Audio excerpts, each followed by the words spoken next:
Hai, Assalamualaikum dan salam sejahtera. Selamat pagi kepada anda di luar sana. Anda sedang menonton Awani Pagi jam 8.30 ini. Kita bersama saya, Cici Ahmad dan juga ni Hakim Rahman. Ingat lagi nama. Dan kita pada jam ini macam biasa akan membawakan isu-isu semasa dan perkara-perkara yang kita boleh membincangkan bersama tetamu yang untuk kita jemput. Ya, betul. Dan ini kalau kita lihat memiliki cahaya mata, kalau kita tengok memberikan pengalaman berbeza untuk setiap individu. Begitu juga dengan proses kehamilan yang kita tahu selain perubahan bentuk badan dan hormon, tempoh kehamilan juga merupakan saat yang cukup fragile. Hakim, apa komen Hakim? Ini satu perkara yang lelaki kena biasakan lah. Tetapi mungkin lelaki dia macam skeptikal ataupun seksis pula bunyinya. Tapi kita semua perlu mengetahui bahawa proses kehamilan itu pasti satu saat yang ada yang rasa indah, ada yang rasa tak merasai keindahan hamil tu. Tapi apabila Gigi sebut mengenai satu tempoh yang fragile ini, sebenarnya contohnya lah, wanita apabila mereka hamil, mereka mungkin memiliki kadar kandungan gula yang tinggi semasa tempoh kehamilan, sehingga mungkin boleh menyebabkan diabetes. Tetapi persoalannya, adakah kadar gula yang tinggi ataupun kadar gula dalam darah yang tinggi ini sewaktu hamil itu dapat mempengaruhi bayi, dan adakah keadaan itu hanya seketika ketika tempoh 9 bulan hamil, selepas dah bersalin kemudian tiada. Tapi kita tak tahu benda tu, dan sebab itu kita nak bercakap lanjut mengenai perkara ini bersama dengan tetamu kita. Hari ini kita seperti biasa kembali dalam segmen Dr. Budak. Bersama melalui Skype ketika ini adalah Dr. Syed Abdul Khalik Syed Abdul Hamid, pakar pediatrik neonatologi Universiti Islam Antarabangsa Malaysia, dan juga panel drbudak.com. Assalamualaikum Dr. Syed, selamat pagi. Apa khabar? Waalaikumsalam. Waalaikumsalam. Terima kasih Hakim dan Gigi. Ya, dah lama kita tak jumpa Dr. Syed ni. Dr. Syed, apa khabar di sana? Baik-baik saja? Baik, alhamdulillah. Okey. Kita nak teruskan dengan persoalan mengenai ibu, bayi dan juga diabetes. Dan ramai juga mempersoalkan atau bertanyakan adakah bayi juga berisiko sekiranya ibu mempunyai diabetes. Itu soalan yang utama kita pada hari ini. Puncanya? Ya, Gigi dan Hakim. Sebelum saya mula, saya sangat berminat dengan segmen yang dibuat oleh Hakim tadi, bagaimana proses kehamilan itu proses yang susah. Dan Allah pun sebut ibu ni wahnan ala wahnin, atas kesusahan dan demi kesusahan kan. So, proses kehamilan ni memang proses yang bagi saya sangat complicated lah. Saya sangat sebut pada pesakit, pada junior-junior saya kan. Kalau mengandung ni, lelaki yang kena mengandung, saya rasa manusia ni dah pupus lama lah. Tapi nak cakap pasal diabetes. Nak cakap pasal diabetes pada ibu-ibu ni. Kesan pada bayi sebenarnya banyak. Bayi boleh ada kesan sebelum proses kelahiran itu sendiri. Maksudnya dalam proses daripada dia mula conception sampai dia jadi bayi, boleh ada masalah. Malah masa proses kelahiran sendiri boleh ada komplikasi. Dan selepas kelahiran juga boleh ada komplikasi. Banyak komplikasi yang saya akan listkan sebentar lagi. Tapi saya nak cerita sikit basic dia. Kenapa dia bermasalah? Kenapa dia bermasalah? Sebabnya saya tak ada dia punya data exactly. Tetapi dari sudut pemerhatian kita nampak lebih ramai ibu yang mengandung yang ada diabetes ni. Jumlah dia secara kasar di Malaysia jumlahnya makin naik. Makin meningkat. Jumlah pesakit ibu mengandung dengan kecil manis yang perlu kita buat blood sugar profile di klinik-klinik, jumlahnya adalah dalam jumlah yang trend yang menaik. Itu satu benda yang kita perasan. Okey, adakah dia bermasalah? Dia sangat bermasalah sebenarnya. Ada banyak masalah boleh timbul. Kenapa masalah boleh berlaku? Sebab gula daripada ibu, kandungan gula dalam darah ibu, dia boleh merentasi, dia boleh cross placenta daripada ibu ke bayi dalam. Sebabnya kandungan atau paras gula ibu, dia akan beri kesan direct kepada bayi. Gula ibu tinggi, gula bayi pun akan tinggi. Gula ibu rendah, gula bayi pun akan rendah. Masalah dia adalah, kita tahu gula boleh cross pergi ke bayi. Masalahnya, untuk mengawal kandungan gula itu, tubuh kita menghasilkan hormon seperti insulin dan glukagon. Hormon-hormon ini tidak boleh merentasi plasenta. Gula boleh pergi pada bayi, tapi hormon untuk kawal gula itu tidak boleh pergi kepada bayi. So, hormon-hormon ini bayi perlu keluarkan sendiri. Maknanya bila gula ibu tinggi dapat bayi, gula dalam bayi tinggi, tapi itu menghasilkan hormon sendiri. Masalah dia timbul ialah apabila kelenjar yang mengeluarkan hormon-hormon ini, hormon glukagon, hormon insulin, kelenjar yang keluarkan hormon ini, dia hanya berfungsi sekitar umur 6 ke 8 minggu. So sebelum umur 6 ke 8 minggu bayi dalam kandungan, gula yang tinggi itu, bayi tak dapat kawal. Bayi tak dapat kawal. So this kita panggil unopposed hyperglycemia. Kandungan gula yang tinggi, tetapi bayi tidak mampu kawal kandungan gula itu. Keadaan ini adalah keadaan yang berbahaya kepada bayi yang boleh menyebabkan therapeutic effect. Dia boleh menyebabkan kecacatan serius kepada bayi. Ya, dia boleh menyebabkan keguguran. Dia boleh menyebabkan proses pembentukan tulang yang bermasalah. Kita panggil sacral agency. Dia punya tulang pinggul tu tidak terbentuk dengan baik. Malah dia menyebabkan masalah jantung. Ventricular septal defect, jantung berlubang. Boleh menyebabkan transposition of great artery. Dia punya saluran arteri keluar daripada jantung itu dia terbalik. Ini tak terbanyak komplikasi yang boleh jadi disebabkan oleh isu opposed hyperglycemia. Gula tinggi, tapi bayi tak mampu nak kontrol, tak mampu nak kawal kandungan gula itu. Sebab Dr. Syed, ada umur bahaya saya. Dr. Syed, kalau begitu, adakah ini bermakna ibu hamil ataupun mereka sedang hamil lah kan? Perlu mengubah diet ataupun makanan mereka? Sebab kadang-kadang saya tak tahulah, tapi pengalaman rakan-rakan apabila isteri hamil ni mengidam nak makan tu nak makan ini. Dia berbalik pada soalan Hakim tadi. Apa puncanya mungkin? Apa punca? Tak boleh ke ibu kawal? Adakah ini bermakna ibu perlu ketika hamil perlu kawal kandungan gula ataupun ubah diet pemakanan mereka? Tapi itulah hormon pula. Rasa craving macam-macam. Bagaimana doktor? Okey. Saya bukan orang yang terbaik untuk bagi nasihat pada ibu. Saya boleh bagi nasihat untuk bayi, tapi saya bukan terbaik untuk bagi nasihat pada ibu. Cuma apa yang saya boleh bagi tahu adalah sangat penting untuk ibu kawal kandungan pemakanan dia. Sebabnya kalau kandungan gula yang tinggi dan menyebabkan gula yang tinggi dan beri masalah kepada bayi. Apa yang saya pesan, ibu-ibu yang ada kencing manis, memang ada diabetes daripada awal. Sebelum mencuba untuk hamil, selama 2 bulan sepatutnya dia kena kawal kandungan gula dia. Maknanya, saya ulang ibu yang memang ada kencing manis, 2 bulan sebelum mencuba hamil, dia sepatutnya sudah mula mengawal kandungan gula dia dengan lebih baik. Bukan dah mengandung baru kawal. Sebab orang-orang biasa tahu dia mengandung bila umur dah mungkin umur bayi mungkin dah 8 minggu baru tahu dia mengandung kan. So sepatutnya sebelum cuba untuk hamil mereka dah kawal. Ibu-ibu yang bakal ibu yang pernah ada sejarah gestational diabetes mellitus dapat diabetes ketika mengandung. Sebelum mencuba untuk hamil, mereka kena kawal kandungan gula mereka. Ibu-ibu yang dalam keluarganya ada sejarah diabetes, mereka perlu kawal kandungan gula sebelum daripada mula mencuba untuk hamil. Sebab apa? Sebab kadang-kadang bila ibu-ibu umur 8 minggu baby baru tahu mereka mengandung, masa tu dah banyak komplikasi boleh jadi pada bayi. Sebab itu kawalan gula ni dia kena bermula sebelum cuba untuk jadi hamil lagi. Dia kena bermula awal. Yang itu yang pentingnya family planning, Dr. Syed. Ya. Family planning, betul. Ya, Dr. Syed, kalau kita lihat macam Dr. Syed cakap, perlu ada kawalan pemakanan bagi mereka yang ada sejarah diabetes ataupun mungkin tengah berusaha untuk mendapatkan anak. Tapi kalau mereka ni dah hamil dan juga disahkan ada diabetes, apa mungkin tanda-tanda, adakah kita boleh lihat ada tanda-tanda tu? Dan juga apa rawatan susulan mengenai perkara itu? Okay, alright. So again, saya bukan terbaik untuk bercakap mengenai ibu. Cuma saya nak bagi tahu, okey, di antara tanda-tanda yang boleh terjadi adalah contohnya seperti kandungan bayi itu besar. Maksudnya bila dia scan baby, tengok perut dia, scan baby sepatutnya mungkin 30 minggu sahaja usia bayi dalam perut, dalam kandungan. Tetapi tengok saiz baby tu lebih pada 30 minggu sebab bayi itu besar. Kita panggil fetal macrosomia, big baby. So baby itu besar. Sebab apa? Sebab kandungan gula yang tinggi.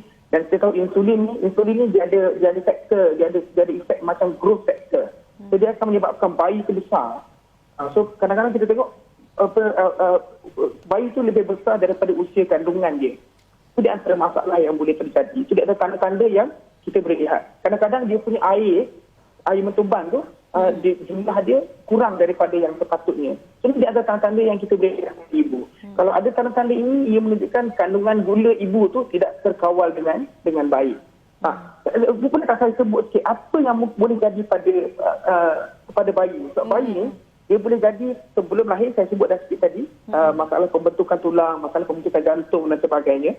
Bila baby besar, okey ke tak okey baby besar? Kadang kita kata, ada orang kata macam okey lah baby besar, bagus kan?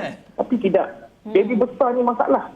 Sebab bila gula tinggi, dia protect kepala. Saiz otak, pembesaran dia sama. Dia tidak terkesan. Tetapi saiz tubuh memberi kesan. So apa jadi adalah, baby tu besar, tetapi kepala dia pada saiz yang normal. Maknanya bahu dia besar. Bila bahu dia besar, tubuh dia besar, kadang-kadang dia nak proses keluar, proses kelahiran tu lebih sukar daripada biasa. Bukan sangkut bahu. Kita panggil shoulder dystocia. Sangkut bahu. Bila sangkut bahu, kadang-kadang boleh jadi injury. Saya pernah jumpa banyak sikit yang dia ada Erb's palsy, dia punya tangan dia tak boleh nak angkat. Sebab kecederaan kepada saraf dan sebagainya. Ada baby yang patah tulang clavicle, tulang selangka orang panggil. So tulang clavicle ni patah pada bayi.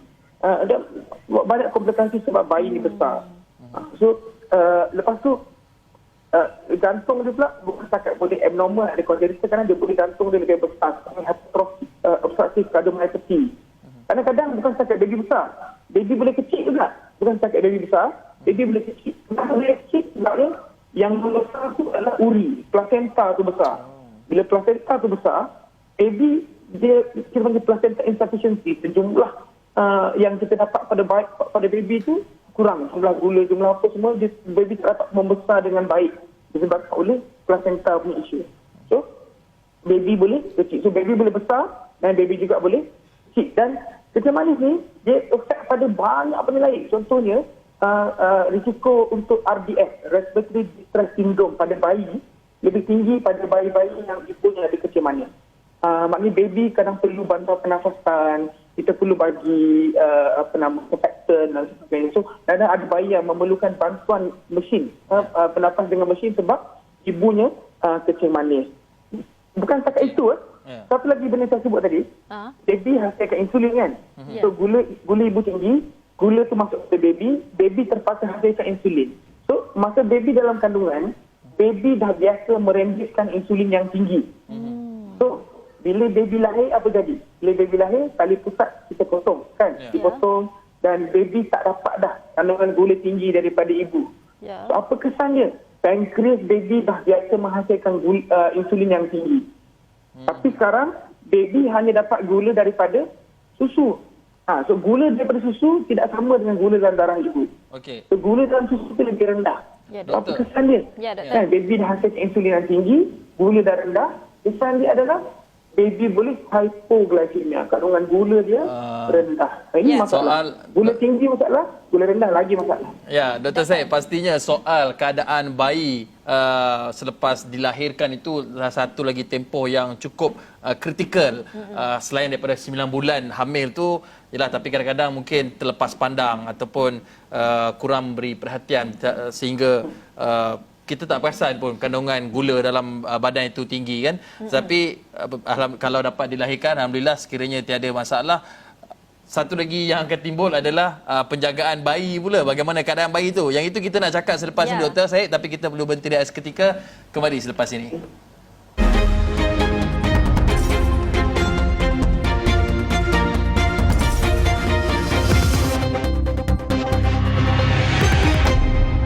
Bertemu lagi dalam Awal Ni Pagi, kita masih membincangkan mengenai ibu diabetes dan bayi berisiko, dan kita dah bercerita mengenai punca dan apa itu, adakah ia beri ataupun pengaruhi bayi yang akan dilahirkan.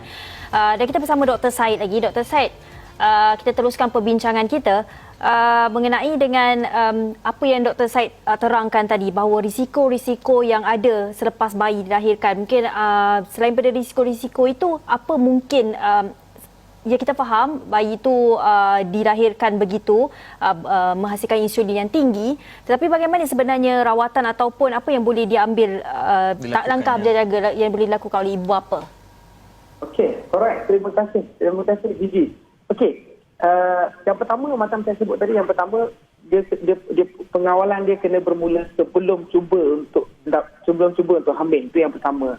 Macam mana pun perlu sebelum cuba untuk hamil kena kawal gula. Yang kedua saya nak sebut, ibu-ibu ni kadang-kadang kan dia ada, kalau ada kencemanan kot diabetes, ibu-ibu ni dia perlu datang untuk cek kita punya BXT, blood sugar profile. Dia cek gula, kandungan gula 4 kali sehari. Saya tahu ada ibu-ibu yang mana 1 atau 2 hari sebelum tak BXT saja dia kawal gula tu. Hari lepas BXT kan, dia makanlah kedarah apa-apa yang dia nak makan. Ini satu benda yang saya rasa berbahaya. Kita kena kawal kandungan gula sepanjang masa. Kawal dengan baik, makan makanan yang berkhasiat. Okey, yang seterusnya adalah saya nak pesan. Saya dah sebut dah, ada banyak komplikasi pada bayi yang boleh terjadi. So, ibu-ibu perlu tahu bagaimana status diabetes mereka, terkawal atau tidak terkawal, dan mesti menjalani proses kelahiran di tempat yang sesuai. So, kalau kandungan gula dia tidak terkawal dengan baik, dia perlu pastikan baby itu lahir di hospital yang mampu memberikan servis kepada bayi dengan yang terbaik. Sebab kita tak nak bila baby keluar, baby lemas, baby tidak mampu bernafas dengan baik, contohnya, atau ada komplikasi lain pada bayi, petugas kesihatan seperti itu tidak mampu untuk handle masalah yang terjadi. Saya juga rasa ibu-ibu yang ada kecangan mereka ini tidak sesuai untuk proses kelahiran di rumah. Sekarang ni kita ada servis, kita ada servis untuk lahir di rumah. Ada orang yang memang pilih untuk lahir di rumah dan sebagainya. So ibu-ibu ada kecil manis, mereka saya rasa kecuali kalau gula dia betul-betul terkawal, tidak ada orang insulin dan sebagainya, mungkin boleh pilih lah. Tapi secara kasarnya risiko tu ada. So, kalau gula tidak terkawal, mesti melahirkan bayi di hospital yang mampu handle baby. Okay. Kemudian petugas kesihatan juga perlu cakna. Kadang-kadang petugas kesihatan ada yang mungkin agak junior dan sebagainya, mereka mungkin tidak jelas apa risiko kepada bayi. So kita perlukan petugas kesihatan kena cakna, kena jelas bahawa apa risiko yang boleh jadi pada bayi. Sebab kadang-kadang gula rendah pada bayi, kalau kita lambat kontrol, dia boleh bagi kesan kepada perkembangan bayi. Bayi daripada IQ dia tinggi, IQ dia jadi rendah. Dia boleh menyebabkan cerebral palsy dan sebagainya. Banyak komplikasi boleh terjadi kalau kandungan gula tidak, kalau petugas kesihatan tidak cakna apa risiko boleh terjadi kepada bayi. Kemudian kita pula, antara benda yang saya rasa baik, saya pernah present mengenai ini. Contohnya kita di kalangan orang Islam kita buat tahnik. Tahnik kan, maknanya kita Nabi ajar kita ambil kurma sikit, kita kunyah, kemudian kita bagi sedikit manisan daripada kurma itu kepada bayi. Sebenarnya saya rasa tahnik ini di antara benda yang baik kepada bayi, sebab kita bagi kandungan gula yang lebih sedikit ketika bayi mula-mula lahir. So tahnik ni dia sunnah, tapi dia sunnah yang saya rasa baik. Kita boleh amalkan dan dia ada benefit dari sudut perubatan. Sebab kita tahu kurma ni dia fruktos. So dia boleh bantu bayi. So tahnik di antara benda yang baik. Kemudian bayi yang ibu yang kandungan gula dia tidak terkawal, baby atau ibu yang on insulin, masa dia mengandung dia on insulin. So bayi-bayi ni memang kebanyakannya memang perlu masuk ke ward untuk pemerhatian. So ibu-ibu pun kalau gula dia tak terkawal, so kalau bayi kena masuk ward, jangan marahlah doktor ni. Kita masuk ward bukan untuk kita masuk ward untuk pastikan bayi sihat. So baby-baby ni kadang dia perlu masuk ke ward dan kita akan buat pemerhatian. Kita akan cek kandungan gula dia, kita kadang-kadang kita kena bagi jumlah gula daripada air dan seperti yang lebih tinggi. Kita kena pastikan kandungan gula dia baik dengan improve dengan cepat. Sebab macam saya sebutlah, kalau kandungan gula dia rendah, isunya adalah kembangan otak. Sebab tubuh kita, kalau gula rendah, tubuh boleh hasilkan ketone, boleh hasilkan daripada ambil gula daripada glycogen, ambil gula daripada protein, ambil gula daripada lemak dan sebagainya. Tetapi otak kita hanya menggunakan gula daripada glukos sahaja. Ketone, glycogen semua tidak boleh digunakan di otak. Otak kita hanya perlu glukos sahaja. Sebab itu, kalau kandungan gula yang rendah, glukos rendah, isunya adalah perkembangan otak. Sebab itu, bayi-bayi ini perlu dapat pemerhatian, perlu dapat pemerhatian yang baik dan perlu diberikan rawatan yang sepatutnya pada kadar yang cepat. Itu antara benda yang saya rasa penting untuk bagaimana kita kawal bayi-bayi dan sebagainya. Jadi ada banyak benda lain yang kita akan buat. Kita akan kadang-kadang kalau gula tak terkawal, kita kena cek jantung baby. Ada masalah jantung tak? Jantung ada jantung berlubang atau tak?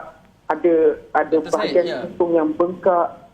Kita kena tengok dia punya tulang-tulang dia, tulang pinggul dan sebagainya. Kadang-kadang bayi yang tulang pinggul dia tak terbentuk dengan baik. Saya jumpa banyak juga. Dia punya kadang kaki dia tidak terbentuk dengan baik.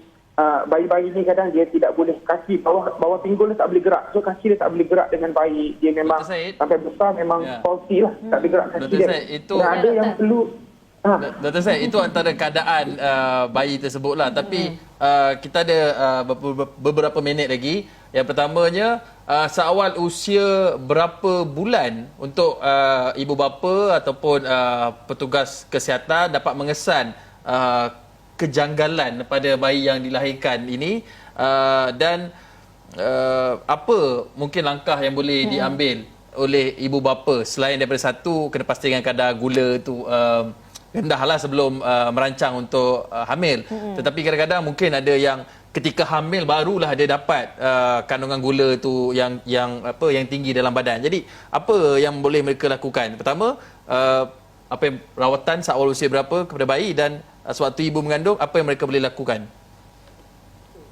Seawal minggu berapa ibu bapa boleh mengesan Bayi. masalah? Ya. Bayi. Kita boleh mengesan masalah. Tapi kita boleh mengesan masalah sebelum lahir je. Kalau ada masalah pada kaki dan sebagainya, sebelum lahir pun kita tahu dah baby ada masalah. Cuma tak semua hospital menyediakan servis hitomaternal ni. Untuk kita panggil detail scan. Detail scan dia tengok betul-betul bayi ni dalam perut ni, apa isunya dan sebagainya, ada masalah tak. Kat Malaysia tak semua hospital mampu beri servis ni. So, saya rasa ibu yang ada kesemuan ini sepatutnya dapatkan khidmat detail scan. Untuk tengok pada ada kecacatan tak pada bayi. At least kita boleh prepare dan sebagainya. So sebelum mengandung kita dah tahu. Kemudian masa proses kelahiran pun kita dah boleh tahu kalau ada masalah.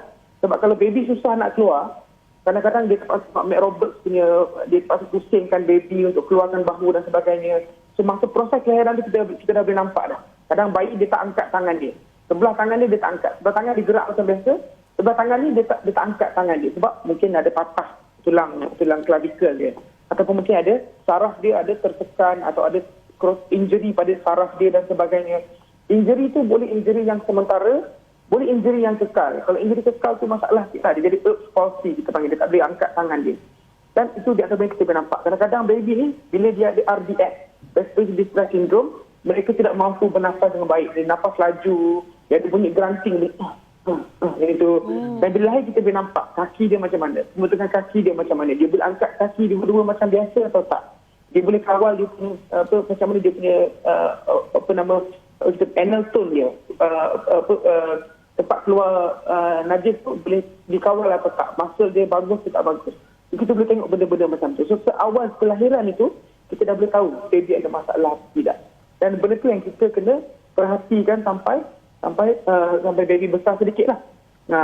Dan kadang-kadang kita memang kena, kalau baby yang gula rendah ni, kita kena buat scan kepala dia. Dan kita akan perhati. Macam saya ada bayi baru-baru ni, kita memang akan, walaupun baby tu dah discharge dengan baik, tapi kita still akan monitor perkembangan, pembesaran baby tu, dia punya neurodevelopmental. Kita check dia punya, dia mampu buat, dia mampu duduk, mampu jalan, mampu cakap tak. Sampai umur paling kurang 2 tahun, kita akan monitor dia. Dalam klinik dan sebagainya, kita akan check baby punya perkembangan otak dia bagus ke atau tidak bagus. Itu tidak kena benda yang saya rasa penting lah. Doktor, ya. Okey, jadi kalau kita melihat juga banyak sebenarnya perkara yang perlu dititik beratkan oleh ibu bapa bila mereka mengandung, bila ibu itu mengandung dan membawa diabetes dan seterusnya melahirkan bayi yang mempunyai diabetes juga. Dan apa yang doktor cakapkan tu pastinya adalah satu langkah awal, satu perkara yang perlu dititik beratkan kerana penyakit diabetes ni pada bayi biasanya menjadi pembunuh manusia untuk mendapatkan gaya hidup sihat dan sebagainya. Okay. Doktor, pesanan ringkas, sangat ringkas, 30 saat saja kepada ibu-ibu ataupun wanita di luar sana yang merancang untuk hamil. Pesanan ringkas, yang pertama, ibu yang ada kencing manis, kawal gula sebelum mula hamil. Ibu-ibu yang ada sejarah gestational diabetes mellitus, ibu-ibu yang ada keluarga yang ada kencing manis, kawal sebelum mula hamil. Dan ibu-ibu juga saya nasihatkan tolong berlaku jujur. Maknanya kalau gula tak terkawal, bagi tahu doktor, saya tak mampu kawal pemakanan. So berlaku jujur. Bila kita berlaku jujur, baru petugas kesihatan mampu untuk bantu ibu-ibu dengan lebih baik. So berlaku jujur dan yang terakhir adalah jangan marah-marah. Sebabnya kadang-kadang ada ibu yang anak kena masuk buak, dia marah doktor. Banyak kali cucuk cek gula, kesian baby menangis kan, dia marah doktor. Kesian kita kena marah kan. Kita bukannya nak seksa baby tu, tapi kita nak bantu baby supaya kita nak pastikan perkembangan dia baik, dia punya otak dia pun cemerlang dan dia mampu jadi insan yang memberi impak positif kepada ummah dan kepada negara kita. Ya, baik, InsyaAllah, itu yang kita harapkan. Dan yang peranan ibu bapa itu sangat penting untuk mereka menentukan masa depan bayi yang bakal dilahirkan itu sihat atau tidak sihat. Kita hanya mampu berusaha, yang seterusnya kita serahkan kepada yang Esa baik. Terima kasih Dr. Syed Abdul Khalik Syed Abdul Hamid, pakar pediatrik neonatologi UIAM, dan juga panel drbudak.com berkongsi berkenaan dengan isu diabetes ketika kehamilan. Ya. Baik, sekian saja, itu saja. Ya, itu saja dari kami berdua. Saya Jijak Ahmad. Saya Kian Rahman, jumpa lagi. Bye.